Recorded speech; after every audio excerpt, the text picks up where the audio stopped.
Hello to everyone, welcome to our YouTube channel. एक और शानदार मोस्ट इंपोर्टेंट क्लास के साथ मैं स्वागत करता हूं मेरे अपने यूट्यूब चैनल पे। आज अपन बात करेंगे राजस्थान एनएचएम स्टाफ नर्स जो रिजल्ट आया उसके बारे में बात करेंगे, ज्वाइनिंग प्रोसेस की बात करेंगे, कॉमन कैंडिडेट्स की भी बात करेंगे और वेटिंग लिस्ट की भी अपन बात करेंगे। तो सबसे पहले अपन कॉमन कैंडिडेट्स की बात कर लेते हैं। जो आपके कॉमन कैंडिडेट्स जैसे कि आपको पता है, जैसे एनएचएम हो गया अपना और राजमेस हो गया, ये एक वैकेंसी हो गई। इसमें कुछ बच्चों का इसमें सिलेक्शन हुआ है, कुछ का सीएचओ में भी हुआ है और कुछ का जो अपना पीएचएन और ट्यूटर हैं उनमें हुआ है और कुछ बच्चों का साइकेट्रिक नर्स में भी हुआ है। तो वो कहीं ना कहीं एक जगह ही क्या अपना लेंगे पोस्टिंग या अपनी ज्वाइनिंग लेंगे।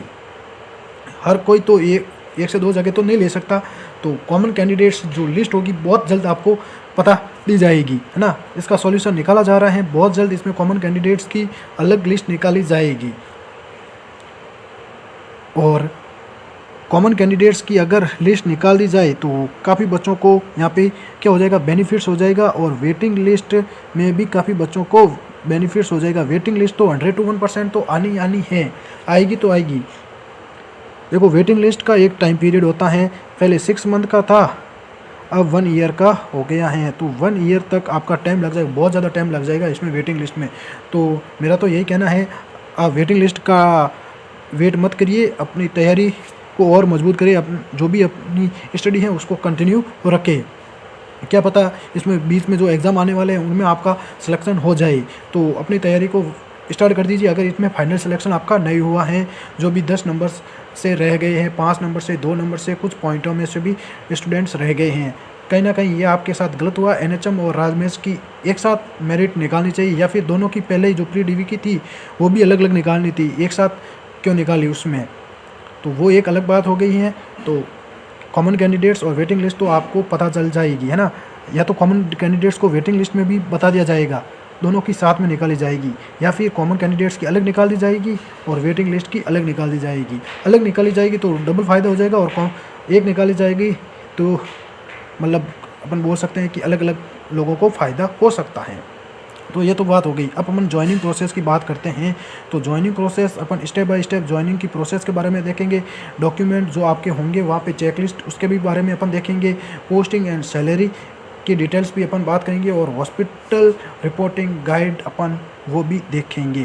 तो लास्ट तक जरूर बनेगा। अगर आपने अभी तक मेरे चैनल को सब्सक्राइब नहीं किया तो प्लीज़ सब्सक्राइब करें और प्रेस बेल आइकन को ऑन जरूर करिएगा, जिससे मेरा लेटेस्ट वीडियो होगी, क्लास होगी, वो आपके पास में जल्द से जल्द पहुँच सकेगी।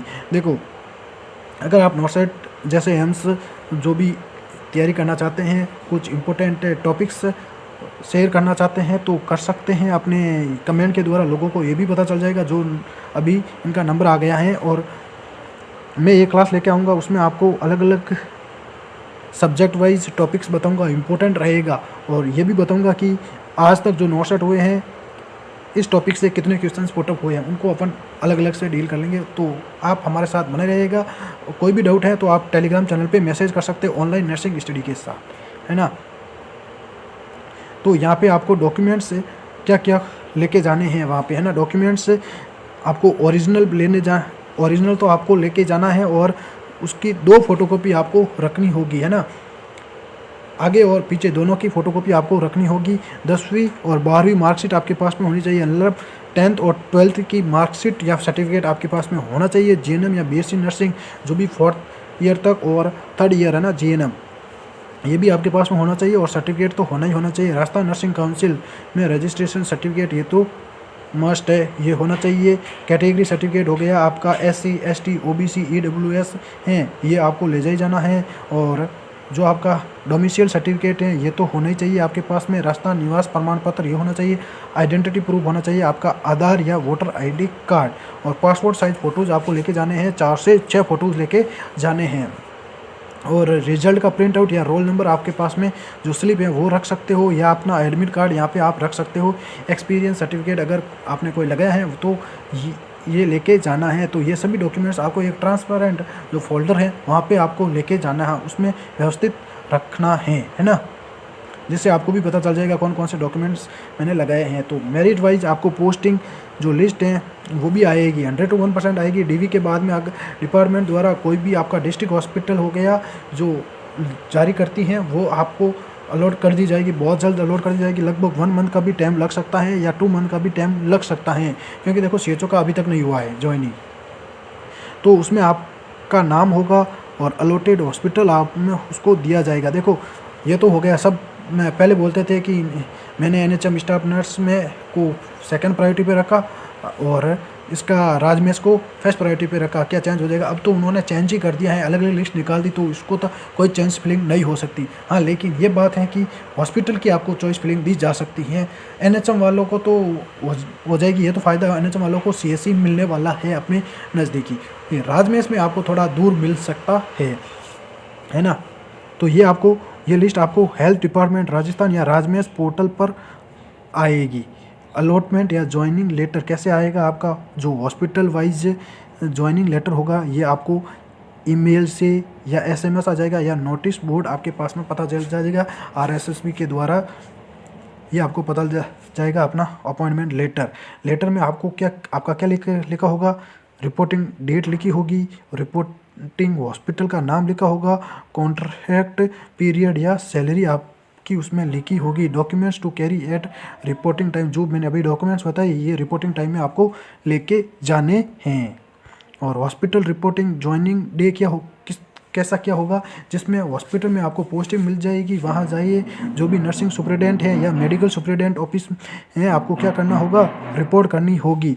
जो वहाँ पे आपको जो अपना अपॉइंटमेंट लेटर है उसका प्रिंट लेके जाना, ओरिजिनल डॉक्यूमेंट्स मैंने बताए हैं वो सभी लेके जाना और फोटोकॉपीज सभी की लेके जानी, और 2 पासपोर्ट साइज़ या 4 से 6 पासपोर्ट साइज़ फ़ोटो लेके जा सकते हो। और ज्वाइनिंग फॉर्म या ड्यूटी चार्ट, देखो ज्वाइनिंग फॉर्म, ड्यूटी चार्ट और अटेंडेंस रजिस्टर में आपको क्या करनी होगी? एंट्री करवानी होगी, है ना। जो ज्वाइनिंग प्रोसेस होगी वहाँ पे आपको बता दिया जाएगा, अलग अलग ड्यूटी चार्ट होगा और अटेंडेंस रजिस्टर में आपको एंट्री करवानी होगी, तब से आपकी ज्वाइनिंग स्टार्ट हो जाएगी। ओरिएंटेशन या इंडक्शन आपको कैसे क्या होगा? इसमें आपको हॉस्पिटल में ओरिएंटेशन या ड्यूटी इंट्रोडक्शन दे सकता है, जिसमें आपको वार्ड सिस्टम या duty rotation and hospital protocols सिखाए जाते हैं। तो इसमें आपको बता दीजिए कि आपको कौन कौन से शिफ्ट आपको दी जाएगी। सैलरी एंड कॉन्ट्रैक्ट, इसमें आपको एनएचएम और राजमेश के फिक्स सैलरी होती है, अप्रोक्स 18,900 पर मंथ आपकी सैलरी होगी। फर्स्ट मंथ का वेतन ज्वाइनिंग के बाद, है ना, फर्स्ट मंथ का वेतन ज्वाइनिंग के बाद अगले महीने के एंड में आएगा। मतलब इस महीने आपकी लगी, जो अगला महीना होगा उसके मंथ में एंड, मतलब 2 मंथ बाद में आपकी सैलरी आएगी।